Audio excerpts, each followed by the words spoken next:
بە ئامانجگرتنی نووسینگەی سەرۆگۆزیرانی هەرێمی کوردستان لەسەر ئاستی سیاسی نەک تەنها لە هەرێمی کوردستان بەڵکو لە عێراقیش کاردانەوەی جیاوازی لێکەوتەوە و ئیدانەکرا. بارەکەی بارزانی ڕایگەیان ئەم جۆرە هێرشە ناڕەوایە، هیچ بیانوویەک هەڵناگرێ، بە دڵنیاییەوە بەکارهێنانی درۆن و موشک چارەسەری کێشەکان ناکات. هەموو سەرۆکایەتیەکانی هەرێمی کوردستان ئیدانەی هێرشەکەی ئێرانیان کرد. لەلایەن خۆشیەوە نێچیروان بارزانی سەرۆکی هەرێمی کوردستان لەبارەیەوە گوتی ئەمە پەرەسەندێکی مەترسیدارە. داوای لە بەغدا کرد بەرپرسیارەتی خۆی لە پاراستنی ئاسایش و سەقامگیری وڵات جێبەجێ بکات. هاوکات قوبات تاڵەبانی جێگری سەرۆگۆزیرانی هەرێمی کوردستانە لە پشکی یەکێتی نیشتیمانی کوردستان ڕایگەیان ئەم جۆرە هێرشانە ڕێزنەگرتنە لە هەڵوێست و ڕۆڵی ئاشتیخوازانەی هەرێمی کوردستان. مەزلوم عەبدیش هاوسۆزی بۆ حکوومەت و هەرێمی کوردستان ڕاگەیان، وتی بە ئامانجگرتنی نووسینگەی سەرۆگۆزیران کارێکی نائەخلاقیە، هێرشە بۆ سەر ئیرادەی هەرێمی کوردستان. لەسەر ئاستی هێز و لایەنە سیاسەکانی هەرێمی کوردستانیش پارتی دیموکراتی کوردستان ڕایگەیان ئەو ڕەفتارانە لە بەرژەوەندی هیچ لایەنێک نییە، مەترسیدارە بۆ سەر پەرەپێدانی پەیوەندیەکان و ئاڵۆزترکردنی بارودۆخەکە.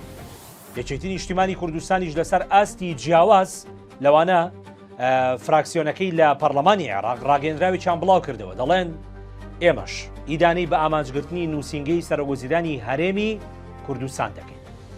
بزوتنەوەی گۆڕانیش ئیدانەکردنی هێرشەکانی ئێران بە بەرپرسیارەتی نیشتیمانی دەزانێت.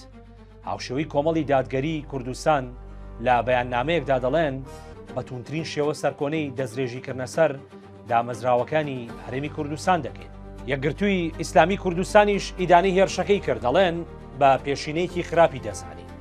هاوکات حزبی شیوعی کوردستان و زەحمەتکێشان و ژمارەیەکی زۆر لە حیزب و کەسایەتیە سیاسەکانی هەرێمی کوردستان ڕاگەیەندراوی ئیدانەیان بڵاو کردەوە. پێگاتەکانی هەرێمی کوردستان بە هەموو نەتەوە و ئاین و لایەنەکانیانەوە ئیدانەیان کرد. عایدن معروف کە وەزیری هەرێمە بۆ کاروباری پێگاتەکان نووسیوێتی ئامانج لە هێرشەکانی ئێران تێکدانی سەقامگیری و ئارامی و پێکەوە ژیان و شێواندنی دۆخی ئاسایشی ناوچەکەیە.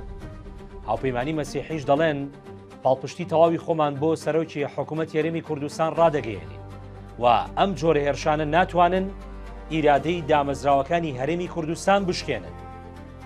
لەسەر ئاستی عێراقیش لایەنە سیاسی و هاوپەیمانیەکانی وەک دەوڵەتی یاسا بە سەرۆکایەتی نوری مالیکی، ڕەوتی حکمە بە سەرۆکایەتی عەمار حەکیم، حزبی تەقەدوم بە سەرۆکایەتی محەممەد حەلبوسی، هاوپەیمانەتیەکانی محەممەد شیع سوودانی و خەمیس خەنجەر و بزوتنەوەی سادیقون و چەند لایەنێکی دیکەش بە هەمان شێوە ئیدانەی بە ئامانجگرتنی نووسینگەی سەرۆگۆزیرانی هەرێمی کوردستانیان کرد.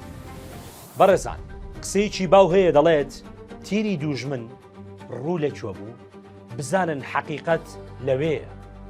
ئەم پشتیوانیە فراوانش بۆ هەرێمی کوردستان بۆ خۆی پشتیوانیە لە شەریعەت و سەروەری ئەم قەوارە دەستوریە.